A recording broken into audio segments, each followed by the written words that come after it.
এক গরু ব্যাপারী প্রতিদিন গরু নিয়ে হাটে যাওয়ার আগে বউরে ডাকে বলে, এই বউ, তুই গরুর একটা দাম কহ। বউ বলে, কত দাম কমু?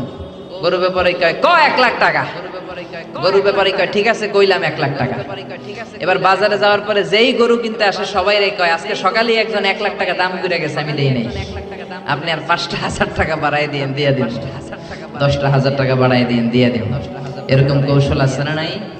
জোরে বলেন। এজন্য হারাম খাওয়ার জন্য কৌশল করা কেউ হারাম করলো কে? আবার ইসলাম বলে, খবরদার, হালাল যদি না খাও তোমার ইবাদত কবুল হবে না। তোমার ইনকাম যদি হালাল না হয় তোমার ইবাদত যেমনি কবুল হবে না, তোমার দোয়াও কবুল হবে না। কারণ ইন্নাল্লাহা তাইয়্যিব লা ইয়াকবালু ইল্লা তাইয়্যিবা। আমার আল্লাহ পবিত্র, পবিত্র ছাড়া কোনো জিনিস আল্লাহ কবুল করে না। আপনি হারাম টাকা দিয়ে মাদ্রাসা বানালেন, কবুল হবে নাকি? কথা বলেন। তো ফতোয়া তো আপনারাই দিতে পারেন, আমগো কি দরকার? হারাম টাকা দিয়ে মাদ্রাসা বানালে কবুল হবে? হারাম টাকা দিয়ে এতিমখানা বানালে, হারাম টাকা দিয়ে প্রতি বছর হজ করে নামের আগে আল হজ লাগালে কবুল হবে নাকি? জোরে বলেন, হবে? সাইয়েদনা দাউদ আলাইহিস সালামের কণ্ঠ ছিল বড় চমৎকার। আকাবা উপসাগরের পাশে বসে জাবুর কিতাব তেলাওয়াত করতেন। আল্লাহ তাআলা আমাদের কোরআনে সূরা দিয়েছে 114টা। কয়টা? সবাই বলেন। কিন্তু জাবুর কিতাবে আল্লাহ সূরা দেয় নাই, দিয়েছে ছড়া। কি দিয়েছে? ছড়া গান, ইসলামী ছড়া গান 150টা। সাইয়েদনা দাউদ আলাইহিস সালাম আকাবা উপসাগরের পাশে বসে যখন জাবুর কিতাব তেলাওয়াত করতেন, সাগরের মাছগুলো সাগর ছেড়ে দিয়ে ডাঙ্গায় চলে আসতো। প্রতি সপ্তাহে শনিবার সাইয়েদনা দাউদ আলাইহিস সালাম সাগরের তীরে বসে তেলাওয়াত করতেন। আল্লাহ দাউদ আলাইহিস সালামের কওমের লোকদেরকে বললেন, ও দাউদ নবীর উম্মতেরা, খবরদার, যেহেতু শনিবারে তোমাদের নবী তেলাওয়াত করে, শনিবারে সাগরের মাছগুলো সাগর ছেড়ে দিয়ে তীরে চলে আসে, শনিবারে মাছ ধরাকে আমি হারাম করে দিলাম। শনিবারে মাছ ধরা হারাম, খবরদার। দাউদ নবীর কওমের উম্মতের লোকেরা ভাবলো, আল্লাহ আমাদেরকে শনিবারে মাছ ধরতে নিষেধ করছে, এক কাজ করি, শনিবারে বেড়া দিয়ে রাখি, শনিবারে আটকে রাখবো, মাছ ধরবো রবিবারে। শনিবারে ধরা যাবে না, কারণ হারাম। শনিবারে ধরা কি? আল্লাহ কইছে, কে কইছে? কথা বুঝতেছেন? শনিবারে মাছ ধরা কি? তারা বললো শনিবারে মাছ ধরা হারাম, রবিবারে ধরবো, শনিবারে আটকে রাখবো, জাল দিয়ে আটকে রেখে রবিবারে মাছগুলো ধরবো। হারামকে কৌশল করে খাওয়ার জন্য পদ্ধতি অবলম্বন করলো। আল্লাহ বললেন, ফাকুনু কিরাদাতান খাসিন। আমি আল্লাহর কথাকে কৌশল করে হারামকে হালাল বানাতে চেয়েছো, যারা এই কৌশল করেছো তোরা সবগুলো অভিশপ্ত বানর হয়ে যা। মুহূর্তের মধ্যে রব্বুল আলামিন দাউদ আলাইহিস সালামের উম্মতের মধ্য থেকে এই বেয়াদবগুলারে বানর বানায়া দিলেন। এখন চিড়িয়াখানায়, বান্দরের জেলখানায় যে যখন বান্দর দেখেন, এগুলো সব দাউদ নবীর উম্মত। ক্যা ক্যা ক্যা ক্যা করে বানরগুলা, ঠিক কি না? বাদাম ঢিল ছুললে বোঝা যায় বান্দরের ভিতরে কত বান্দরামি আছে। চিড়িয়াখানায় গেছেন আপনারা? এগুলোর অধিকাংশই হচ্ছে দাউদ আলাইহিস সালামের কওম। তার মানে আপনি কৌশল করে হারামকে যদি খেতে চান, ওই কৌশলটাকে হারাম করেছে কে? আবার আমাদের বাংলাদেশে হিলা বিয়ে আছে না নাই? আছে না নাই? বুঝেন, বুঝেন। স্ত্রীকে তালাক দেওয়ার পরে তালাক বাইনুনা যখন হয়ে যায়, ওই স্ত্রীকে নেয়ার জন্য প্ল্যান করে বুড়া মানুষের সাথে বিয়ে দিয়া এক রাত ঘর করাইয়া তালাক নিয়ে আবার ওই বউকে বিয়ে করে ঘরে আনে, এরকম আছে না নাই? বিশ্বনবী বললেন, এদের উপর আল্লাহ লানত। হারাম জিনিসকে খাওয়ার জন্য তুমি কৌশল করেছো, হারামকে খাওয়ার হালাল বানানোর কৌশলটারেও হারাম করলো কে? আমার অনেক ব্যবসায়ী ভাইরাও এই কৌশলগুলো করে। খবরদার, কৌশল করলে হারাম কখনো হালাল হয় না। অনেক ব্যবসায়ী ভাইদের মধ্যে এই সমস্যা। ছোটবেলায় এক গল্প শুনেছিলাম, এক গরু ব্যাপারী। কি ব্যাপারী? মনোযোগ নাই বোধ হয়, অনেক রাত হয়েছে তো শেষ করে দেই। শেষ করব, আরো কয়েক মিনিট শুনবেন। এক গরু ব্যাপারী কিছু চুরি করে দামি জিনিস, যদি ইসলামী খেলাফত থাকে ওই খলিফার উচিত ওই চোরের হাতটাকে কোপ দিয়ে কেটে দেওয়া। চিল্লা এখন, ঠিক কিনা? কথাটা কার কথা? জোরে বলেন, কথাটা কার? তবে এই চোর যে কলা চুরি করে, আম চুরি করে, ওই চোর না।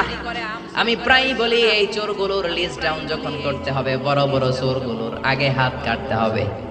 যেই চোরগুলো 1000 কোটি টাকা এক কলমের সিগনেচার দিয়ে মেরে দেয়, পদ্মা সেতুর টাকা মেরে দেয়, দেশের টাকা মেরে দেয়, সুইজারল্যান্ডের সুইস ব্যাংকে কালো টাকার পাহাড় গড়ে, আছে না নাই?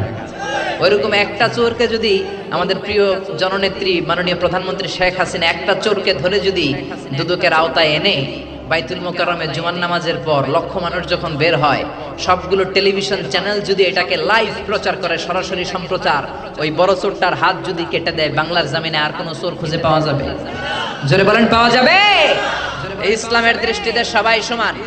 মদিনার জমিনে বনু মখজুমিয়া গোত্রের একটা নারী চুরিতে ধরা পড়লো। বনু মখজুমিয়া গোত্রের এই মেয়েটা অনেক বড় বংশের মেয়ে। বাংলাদেশে অনেক বংশীয় মেয়ে আছে না, যেমন চেয়ারম্যানের মেয়ে, এমপি মেয়ে, মন্ত্রীর মেয়ে, খান বংশের মেয়ে, সৈয়দ বাড়ির মাইয়া আছে না? নাই। ইসলাম বলে শুধু সৈয়দ বাড়ি টৈয়দ বাড়ি আমার কাছে কিচ্ছু নাই, সবার জন্য আইন সমান। চিল্লা এখন ঠিক কিনা? ইসলাম বলে চেয়ারম্যানের মেয়ে, প্রধানমন্ত্রীর মেয়ে, কোনো কথা নাই, সবার জন্য আইন সমান। চিল্লা এখন ঠিক কিনা?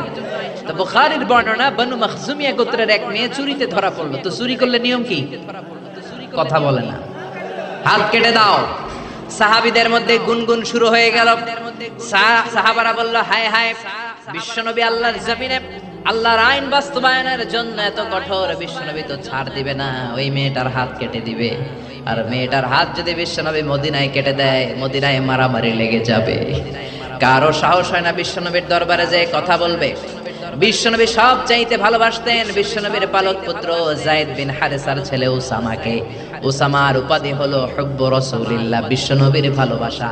সব সাহাবীরা উসামার কাছে যে ডেকে বলে, উসামা, বিশ্বনবী তোরে কলিজার চাইতে বেশি ভালোবাসে।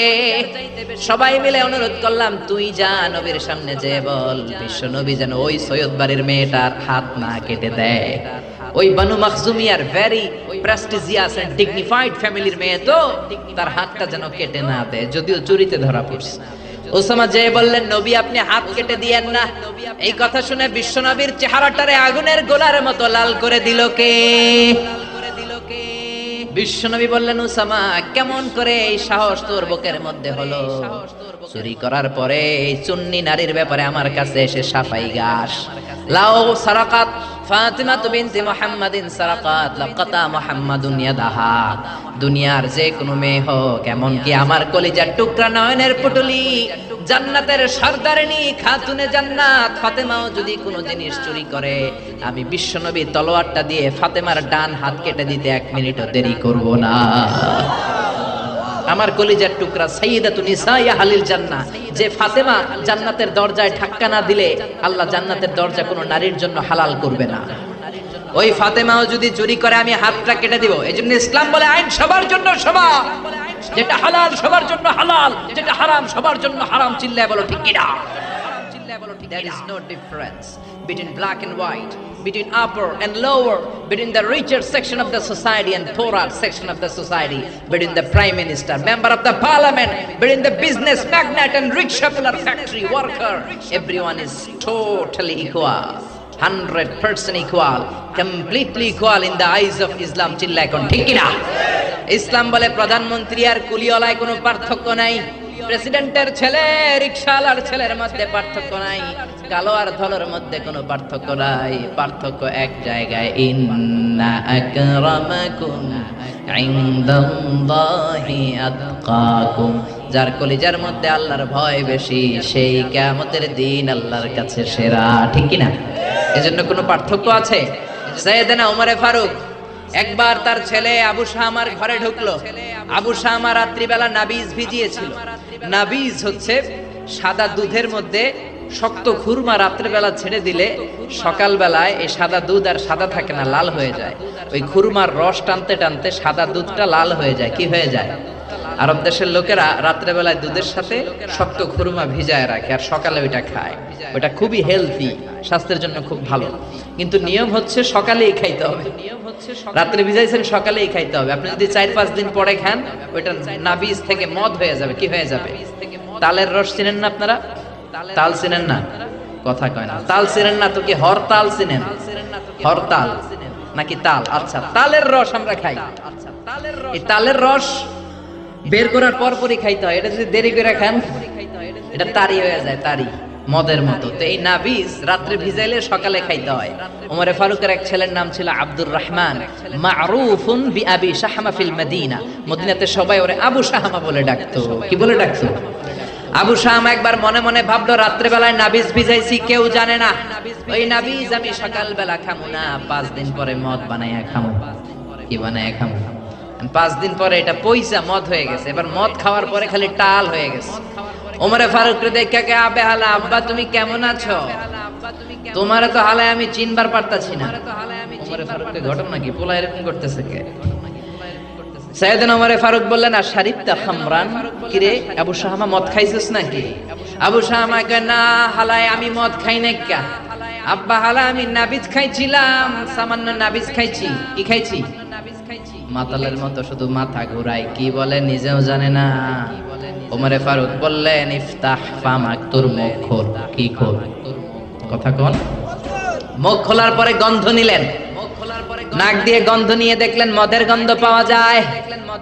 যখন ওমরে ফারুক দেখলেন মদের গন্ধ পাওয়া যায়, কোনো কথা নাই, ছেলের কলারটা ধরে টানতে টানতে মসজিদে নববীর বারান্দার পিলারের সাথে নিজ হাতে রশি দিয়ে বাঁধলেন।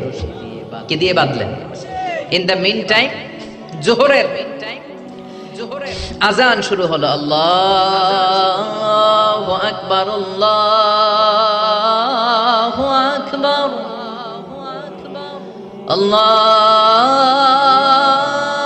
আল্লাহু আকবার, আল্লাহু আকবার। আজান হয়ে গেল। ওমরে ফারুক মসজিদে নববীর ইমাম, চলে গেলেন ইমামের জায়গায়। হাজার হাজার মানুষ ওযু করে জোহরের নামাজের জন্য যখন ঢুকছে, সবাই দেখে তো অবাক, মসজিদে নববীর বারান্দার পিলারে প্রেসিডেন্টের ছেলে রশি দিয়ে বাঁধা। সুবহানাল্লাহ কবেন না? সবার মাথায় চিন্তা, ঘটনা কি? ওমর মদিনার প্রেসিডেন্ট, ওমরের ছেলের রশি দিয়ে কে বেঁধে রাখলো? সবাই সুন্নত পড়ার জন্য ভিতরে ঢুকলো। সুন্নত পড়ার পরে সাইয়েদনা বেলাল ইকামত দিলেন, আল্লাহু আকবার, আল্লাহু আকবার, আশহাদু আল্লা ইলাহা ইল্লাল্লাহ, আশহাদু আন্না মুহাম্মাদার রাসূলুল্লাহ, হাইয়া আলাস সালাতি, হাইয়া আলাল ফালাহ, قد قامت الصلاة قد قامت الصلاة, الله أكبر الله أكبر لا إله إلا الله. পড়েন আল্লাহু আকবার। আল্লাহ সিধা বলে দিলেন, যা খাইবা জমিনে হালাল খাইবা, হারাম খাবা না, হালালের সাথে সম্পর্ক গড়বা, হারামের সাথে মুমিনের সম্পর্ক থাকতে পারে না। ঠিক কিনা? এজন্য আজকের মাহফিলে আমাদের স্লোগান হোক, আমরা হালাল খাবো। কি খাইবেন? জোরে বলেন, জোরে বলেন। আর আমরা হারাম থেকে বেঁচে থাকবো। রাজি আছেন? বাঁচি আর মরি হালাল খাবো, পেটে যেটা ঢুকাবো হালাল খাবো। আমার পুরো জীবনটাই আমি সাজাবো হালাল দিয়ে। কি দিয়ে? মুমিনের সাথে হারামের কোনো সম্পর্ক নাই। কিন্তু বাংলার জমিনের মুসলমানদের জীবনের দিকে, কর্মকাণ্ডের দিকে যদি নজর করে তাকাই, তাহলে দেখবো আমরা দুই হাতে কামাই। আমরা হালালও খাই, হারামও খাই। হারাম বড় মিষ্টি লাগে, ঠিক কিনা? হালালও খাই, হারামও খাই। তো আপনি যদি মুমিন হিসেবে নিজেরা দাবি করেন, আপনি কি দুই হাতে এরকম করতে পারবেন? না, আপনি ডান হাতে হালালটা নিয়ে খাবেন। কথা বুঝতে পেরেছেন? এজন্য হারাম খাওয়া যাবে না, এজন্য হালাল খেতে হবে। মুসলমান নিজেকে যদি মুসলমান বলে দাবি করো, হালাল খাবা। কিন্তু আমাদের জীবনের দিকে যদি আমরা একটু নজর করি, আমরা হালাল যেমনি খাই, একটা সেম রেটে হারামও খাই। খাই কি খাই না? আমরা সুদ খাই, হালাল না হারাম? জোরে বলতে হবে। ঘুষ খাই, হালাল না হারাম? যৌতুক খাই, মদ খাই, আমানতের টাকা খাই, ত্রাণের কম্বল খাই, মসজিদের টাকা খাই, রাস্তার বালি, ইটা, সিমেন্ট, এমনকি ব্রিজের ঢালাইয়ের রডও খাই। বাংলাদেশের ব্রিজ ভেঙে যায়, যে দেখা যায় ওখানে রড নাই, আছে কি? তার মানে রড খেয়ে ফেলছে। এত ক্ষুধা, এরা রড খেয়ে ফেলে। ঠিক কিনা? ঘুষ আর দুর্নীতি আমাদের রন্ধ্রে রন্ধ্রে। বাংলাদেশের সরকারি এমন কোন অফিস পাবেন না যে অফিসের ভিতরে ঘুষ নাই। কি নাই? ঘুষ নাকি বুশ? দুটোটাই নাপাক। বুশও নাপাক, ঘুষও নাপাক। এজন্য ঘুষ খাওয়া যাবে না, দুর্নীতি করা যাবে না। আমাদের প্রধানমন্ত্রী অনেক চেষ্টা করে যাচ্ছেন, উনি একটা কমিশন বানিয়েছেন, দুর্নীতি দমন কমিশন, কিন্তু কাজ হচ্ছে না। ঠিক কিনা? ওনার আব্বাজান বাংলাদেশের স্বাধীনতার স্থপতি বঙ্গবন্ধু শেখ মুজিবুর রহমান, আল্লাহ ওনার কবরটারে তুমি জান্নাতের বাগান বানাও। উনিও দুর্নীতির বিরুদ্ধে লড়াই করেছেন, কিন্তু উনি একা চেষ্টা করলে তো হবে না। বাংলাদেশের সব নেতাদেরও তো দুর্নীতি বিরোধী আন্দোলনে নামতে হবে। চিল্লা এখন ঠিক কিনা? হালালের পরিধি ব্যাপক, হারাম অল্প। আচ্ছা বুঝে শুনে উত্তর দেন, হারাম যদি ব্যাপক হইতো, বেশি হইতো, আমরা বাঁচতে পারতাম? জোরে বলেন। এই জন্য আমাদের সহজীকরণের জন্য হালালকে আল্লাহ বাড়িয়ে দিল, হারামকে আল্লাহ কমিয়ে দিল। ইসলাম হলো সহজ, আদ-দীনু ইসরুন লা উসরা ফীহি। এজন্য বিশ্বনবী বলেন ইয়াসসিরু ওয়ালা তুআসসিরু, ইসলামকে সহজ করে মানুষের সামনে উপস্থাপন করবা, ইসলামকে কঠিন করে মানুষের সামনে পেশ করো না। বাশশিরু ওয়ালা তুনাফিরু, মানুষকে দিনের দিকে ডাকো, দিন থেকে মানুষকে ভাগিও না, ঠিক কি না? বিশ্বনবী মুআয ইবনে জাবালকে ইমাম বানালেন। সাইয়েদনা মুআয ইবনে জাবাল বিশ্বনবীর সাহাবী, ইমামতির চান্স পেয়ে উনি মাগরিবের নামাজে সূরা বাকারা পড়া শুরু করলেন। কোন সূরা? বড় না ছোট? কত বড় সূরা। উনি মাগরিবের নামাজে এটা বললেন, এশার নামাজে পরে আলী ইমরান। যে এলাকায় ওনার ইমাম বানায় পাঠানো হয়েছে, ওই এলাকার সাহাবীর হলো কামলা সাহাবী। কি সাহাবী? কৃষক সাহাবী। সারাদিন কাজ করে মাগরিবের নামাজে যখন দাঁড়াইছে, দেখে ইমাম সাহেব সূরা বাকারা দিয়ে ধরছে। কোন সূরা দিয়ে? এক সাহাবী নামাজ থেকে দিয়েছে দৌড়। বারান্দায় যে নামাজ পড়ে বিশ্বনবীর কাছে বিচার দিলেন, ইয়া রাসূলুল্লাহ, এমন ইমাম বানাইছেন, ওই ইমাম তো মাগরিব পরে বাকারা দিয়ে। কোন সূরা দিয়া? বিশ্বনবী সাইয়েদনা মুআজকে ডাকলেন, ধমক দিয়ে বললেন, আফাত্তানুন আনতা ইয়া মুআজ, ও মুআজ, তুমি কি সমাজের মধ্যে ফিতনা ছড়াও নাকি? বাশশিরু ওয়ালা তুআসসিরু, বাশশিরু ওয়ালা তুনাফিরু, মানুষকে দিনের দিকে ডাকবা, দিন থেকে মানুষকে ভাগাবা না। ইসলামকে সহজ করে উপস্থাপন করবা, ইসলামকে কঠিন করে উপস্থাপন করো না। সুবহানাল্লাহ। ইসলাম সহজ। আমরা রাতে যে নামাজটা পড়ি সর্বশেষ, এই নামাজটার নাম কি? এশা। আর রাতের যে খাবারটা আমরা খাই, এটার আরবিতে বলে আশা। রাতের শেষ নামাজরে বলে এশা, আর রাতের খাওয়ান রে কয় আশা। বিশ্বনবী বলেন, ইদা জা আল এশা ওয়াল আশা, রাতের খাবার, রাতের নামাজ, এশার নামাজ দুইটা যদি একসাথে আসে, ফাকদ্দিমুল আশা ক্বাবলাল এশা, রাতের এশার নামাজের আগে আগে খাবারটা খাও, তারপরে আল্লাহর কাছে নামাজে দাঁড়াবা। সুবহানাল্লাহ। কত সহজ ইসলাম। এশার আজান হয়েছে আর বিরিয়ানি চলে আসছে, আগে কি করবেন? নামাজে যাবেন না, আগে বিরিয়ানি খান। কারণ বিরিয়ানি থুইয়া নামাজে দাঁড়াইলে বিরিয়ানির কথা মনের ভিতরে আসে না? নাই। নামাজে পড়বেন আর ভাববেন, আমি কি মুরগির রান পাই না ঠ্যাং পাই, কেমনে বিরিয়ানি খামু? কত সুন্দর প্যাকেট আমার জন্য বসে আছে, নামাজের মধ্যে ভেজাল আছে রাডাই। কি সুন্দর ইসলাম। আগে গরম গরম বিরিয়ানি আসছে, বিরিয়ানি খাও, এরপরে নামাজ পড়ো, কবুল করে নিবে কে? সালাতে কায়েম করো, সালাতে কায়েম করো, হবে সম্মানী তুমি, হবে জান্নাতি তুমি, হবে সম্মানী তুমি, হবে জান্নাতি তুমি, দিবে কাল হাসরে শীতল ছায়া আরশে আজিম, রাব্বিয়াল আলা, রাব্বিয়াল আযীম। পড়েন আল্লাহু আকবার। এই গানগুলো গাইলে অন্তরের ঈমানকে তাজা করে দেয় কে? কোরআনের জন্য, ইসলামের জন্য দিলটারে নরম করে দেয় কে? এই জন্য ইসলাম যখন কোন জিনিসকে হারাম বলেছে, হারাম বলে ইসলাম চুপ থাকে নাই, বিকল্প রাস্তাও আছে না নাই? আবার ইসলাম বলে আল হালালু ফীহি বারাকা গায়রাল হারাম, হালালের মধ্যে বরকত আছে, হারামে কোনো বরকত নাই। বিশ্বাস হয়? কথা কয় না। হালালে বরকত আছে না নাই? হারামে কোনো বরকত আছে? হাজার কোটি টাকা কামায়, দুই হাতে কামায়, সুদ খায়, ঘুষ খায়, প্রতি মাসে ওই লোকের ইনকাম 1 কোটি টাকা, কিন্তু মাস শেষে পকেটে 1 টাকাও নাই। আছে না নাই? আরো ব্যাংকের ঋণ, ব্যাংকের লোন দেওয়ার জন্য ঘরে থাকতে পারে না, পলায়ে থাকে।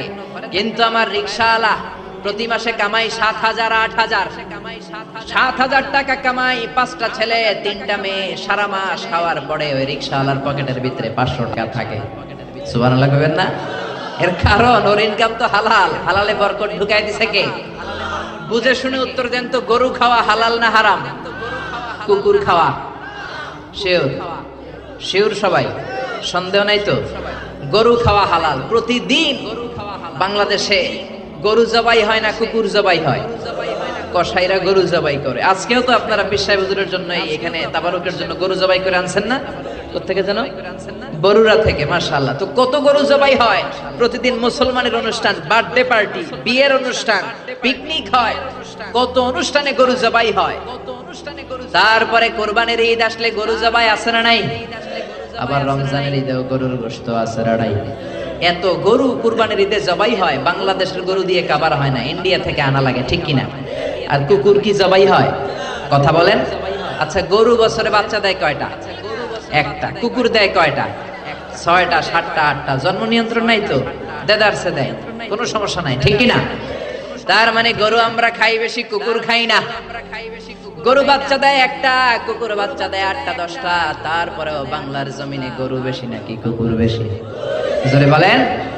এত খাইলেন, এত জবাই করলেন, বাচ্চাও দিল কম, গরু বেশি কেন? কারণ গরু হালাল, হালালে বরকত ঢুকাইয়া দিছে কে?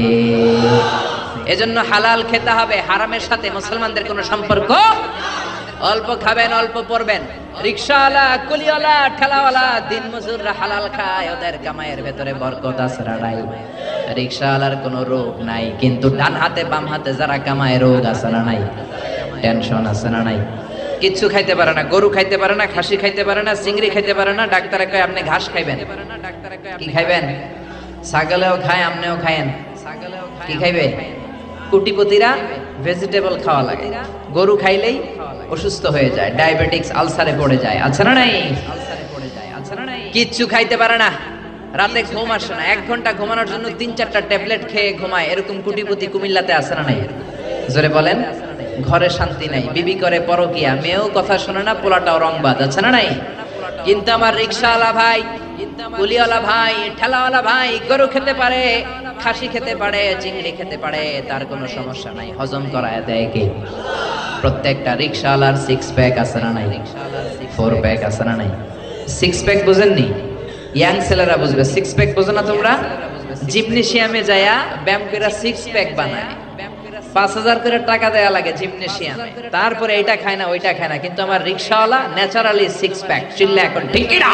বিশ্ব গজব এটা খায়, ওই ঠিক কি না? চিল্লা বলে মুসলমান ঠিক কি না? 14ই ফেব্রুয়ারি এটা মুসলমানদের পালনের কোনো বিষয় নয়। বাবা যারা এসেছেন খবরদার মেয়েদেরকে ওই দিন বেরোতে দিবেন না। বড় ভাই যারা এসেছে কুমিল্লা শহরের, বোনদের আবদার শোনা যাবে না। বাসন্তী কালারের শাড়ি পরে বোনদেরকে 14ই ফেব্রুয়ারিতে বের হতে দেয়া যাবে না। আমার মাইকের আওয়াজ যে সমস্ত মায়েদের বোনদের কানে যায়, মায়েরা বোনেরা, 14ই ফেব্রুয়ারি তোমাদের অনুষ্ঠান নয়, এটা বিজাতি ইহুদি নাসারাদের কালচার আর প্রোগ্রাম। চিল্লা এখন ঠিক কিনা? ইসলামের আইন মেনে, কথা না শুনে 14ই ফেব্রুয়ারিতে যদি বের হও, যদি নাচানাচি করো, উল্টাপাল্টা করো, উল্টাপাল্টা যদি খাও, হজম হবে না, বদ হজম হবে। কিছুদিন পরে বমি বমি ভাব হবে। কি হবে? বমি হবে। বুঝেন কথা? কথা বোঝা যায়? চট্টগ্রামে আমরা গেলে কই হতা বোঝা যান না বোঝানো যা? একখানা জোরে হনা বাজি সুবহানাল্লাহ, চিল্লায় পড়েন না সুবহানাল্লাহ। এজন্য ইসলাম বলে খবরদার, নজর দিলে যেহেতু নজর থেকে আস্তে আস্তে হাঁটি হাঁটি পা পা করে তুমি জিনার দিকে যাবা, নজরটারেও হারাম করে দিল কে?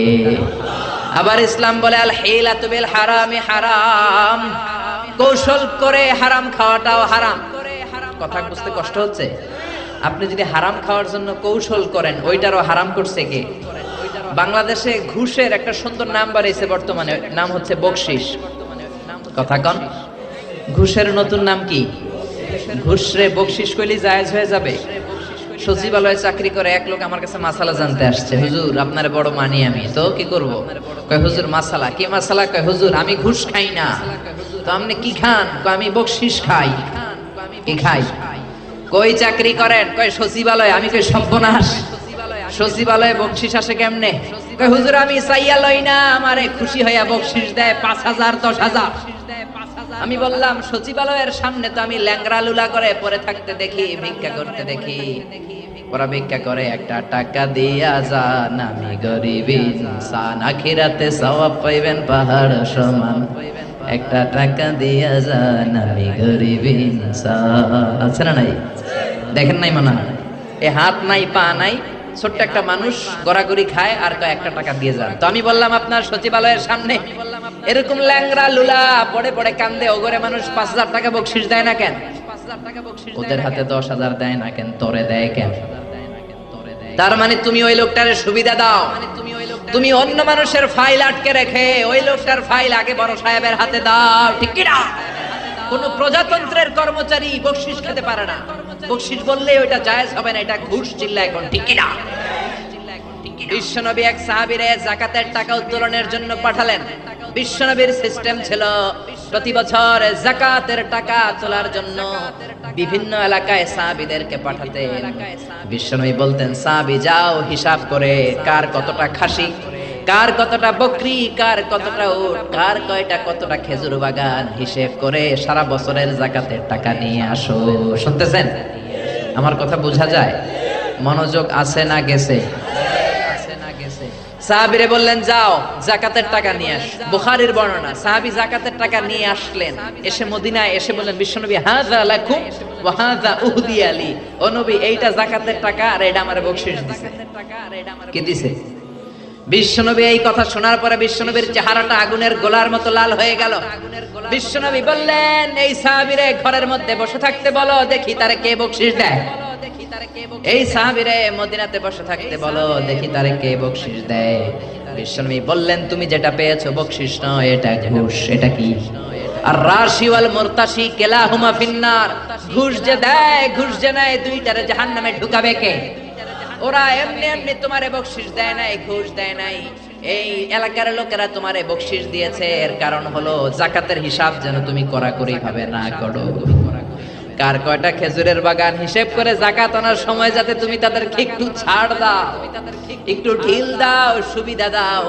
ওদের বড় বড় ছাগলগুলা যেন যাকাতে না নিয়ে আসো, না দুষ্ণুদুষ উটগুলা যাতে নিয়ে না আসো, এই জন্য তোমারে খুশি করার জন্য ওরা ঘুষ দিয়েছে। জোরে কোন ঠিক কিনা? এজন্য ঘুষকে আপনি বকশিশ লেভেল লাগালে জায়েজ হবে? কথা বলেন আমিন। সাইয়েদনা এজন্য সবাই হালাল খাইতে, হালাল ইনকাম করতে, হালাল দিয়ে জীবন সাজাইতে রাজি আছেন তো? হারামের সাথে আজ থেকে আমাদের কোনো সম্পর্ক নাই। চিল্লায় বলেন ঠিক কিনা? কিছু লোক আছে কিছু কিছু জিনিসের ক্ষেত্রে হালাল মানে, কিছু কিছু ক্ষেত্রে মানে না। আছে না নাই? আপনি কিছু লোককে শুকর রান্না করে নিয়ে বলবেন, ভাই একটু শুকরের গোশত খান, খাবে? বলবে না হুজুর এটা হারাম। কুকুরের গোশত খান ভাই, না এটা হারাম। যেই লোক শুকরের গোশত খায় না হারাম জেনে, কুকুরের গোশত খায় না হারাম জেনে, ওই লোক দেদারসে সুদ খায়, ঘুষ খায়, যৌতুক খায়, অন্যের জমি মেরে খায়। সুদ খাওয়া যেমনি হারাম, ঘুষ খাওয়া হারাম। ঠিক কিনা? এই জন্য হারাম মানলে সবগুলোরে হারাম মানতে হবে। হালাল যখন খাবেন, জীবনের প্রতিটা অঙ্গন হালাল দিয়ে সাজানোর দরকার আছে না নাই? আপনি যেটা খাবেন এটা হালাল হতে হবে। ইউর ফুড শুড বি হালাল। আপনি যেই প্রাণী জবাই করে খাবেন, আল্লাহর নামে জবাই করবেন। আল্লাহর নাম ছাড়া অন্যের নামে জবাই করলে হালাল হবে? এজন্য বাজার করতে গেলে সাবধান। যারা জবাই করে হিন্দুর দোকান থেকে আবার কিনা যাবে না। মুসলমানও জবাই করলে বারবার বলবেন, ভাই আল্লাহু আকবার বল। কি বল? কথা বলেন। এজন্য খবরদার, আল্লাহর নাম ছাড়া অন্য কারো নামে প্রাণী জবাই হলে খাওয়া যাবে। কিন্তু বাংলাদেশের অনেক ইসলামী বইয়ের মধ্যে লেখে, আল্লাহর নামে এবং দেবদেবীর নামে যদি কোনো প্রাণী জবাই দেয়া হয়, ওইটা নাকি খাওয়া হালাল। এরকম কথা আছে না নাই? এই বই যে লেখছে ওর জন্য খাওয়া হালাল, আমাদের জন্য হালাল নয়। চিল্লা এখন ঠিক কিনা? আমেরিকাতে অনেক প্রাণীকে ইলেকট্রিক্যাল শক দিয়ে মেরে ফেলে। না, এগুলো এই প্রাণীগুলো খাওয়া যাবে না, কারণ ইলেকট্রিক্যাল শক দিয়ে পানি মেরে ফেললে এটা রক্তগুলো দেহে ঢুকে যায়।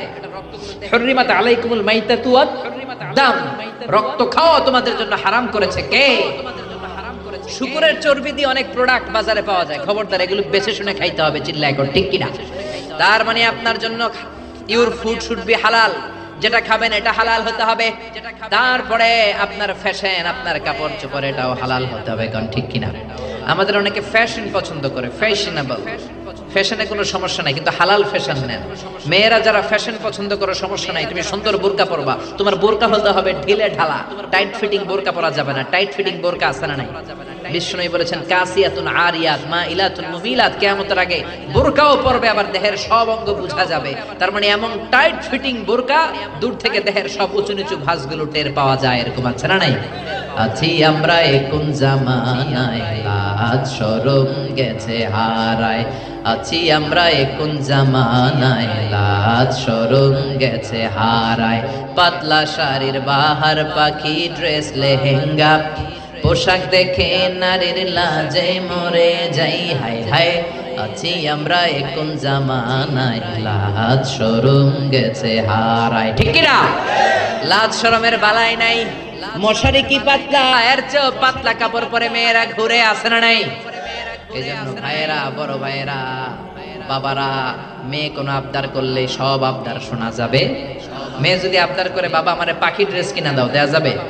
জোরে বলেন। যেই পোশাকে তার পুরো দেহ কভার হবে না, ওই পোশাক নারী পরতে পারবে না। আবার অনেক মেয়ে ব্রু প্লাক করে, আসে না নাই? ব্রু প্লাকের ফ্যাশনটা হারাম। অনেক মেয়ে আলগা চুল লাগায় মাথায়, আসে না নাই? এটা ধোঁকাবাজ। অনেক পুরুষও আলগা চুল লাগায়, আপনারা জানেন? এটারে বাংলায় বলে পরচুলা। কি বলে? আবার দাড়িতে কলপ দেয়, এটাও ঠিক না। যদি আপনার বয়স কম, অনেক সময় 8 বছরের 10 বছরের ছেলে রোগের কারণে চুল পেকে যায়, ও কালি দিতে পারবে, কিন্তু বয়স্ক মানুষ কালি দেয়া ঠিক না। চিল্লা এখন ঠিক কিনা? আবার অনেকে মাথার মধ্যে পরচুলা লাগায়, আলগা চুল লাগায়, বিয়ের আগে পরচুলা লাগায় বিয়ের পিড়িতে বসে, সবাই দেখে সুন্দর, বিয়ের পরে দেখে মাথায় চুল নাই, আছে না নাই? এরকম ঘটনাও ঘটে। এক ছেলে মাথার মধ্যে চুল লাগাইছে আমির খানের চুল। কার চুল? নিজে হইলো কালাসান, চুল লাগাইছে আমির খান। তা আমির খানের চুল লাগানোর পরে সবাই পছন্দ করছে, মেয়েও পছন্দ করছে, শ্বশুর শাশুড়ি পছন্দ করছে, বিয়ে হয়ে গেছে। এবার বাসর রাতের পালা। তো ঘরে ঢুকার পরে হাজবেন্ডে দেখে বউ দেখে দিছে দৌড়। হাজবেন্ড বলে, দৌড়াও কেন? তুমি তো আমার কৈতুরি টুনটুনি পরানের পরান। বউ কয়, তুমি তো আমার জামাই না, আগে ছিল একরকম, এখন আরেক রকম। তুমি আমার জামাই হইলে তোমার সাদে মাল কই, মানে সাদে চুল কই? বিয়ের আগে মাথা ভর্তি চুল দেখলাম, আমির খানের স্টাইল দেখলাম, এখন বাসর ঘরে দেখি তোমার অন্য পুরুষ দেখা যায়। এরকম আছে না নাই? আপনি যদি ধোঁকা দেন, কিয়ামতের দিন ধোঁকাবাজদের সাথে আপনাকে হাসর করায় দিবে কে? আপনাকে হাসর করায় দিবে কে?